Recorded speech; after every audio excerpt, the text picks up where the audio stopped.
Welcome! In front of me I have Samsung Galaxy Watch FE and I'm gonna show you how to change the vibration intensity level on this watch. First we need to wake up the screen on our watch, and you can do it by pressing the upper button or by tapping on the screen. After the screen wakes up, you should see the current watch face, the home screen, and you can swipe up on the screen to open the menu. Now scroll through the menu and find the settings icon. Once you find it, tap on it. Now scroll through the settings and find the option called sounds and vibration.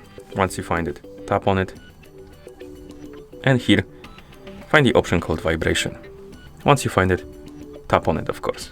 Now, in the vibration menu, we have two categories. We have a vibration duration and vibration intensity.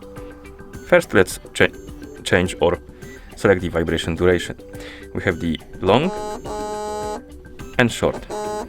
Select the one you like, then go further, find the vibration intensity, and here we have light and strong. So select what you like, and once you're done selecting, you can press the upper button to go back to watch face. And that's how you change the vibration intensity level on this watch. Thank you for watching. If you found this video helpful, please consider subscribing to our channel and leaving the like on the video.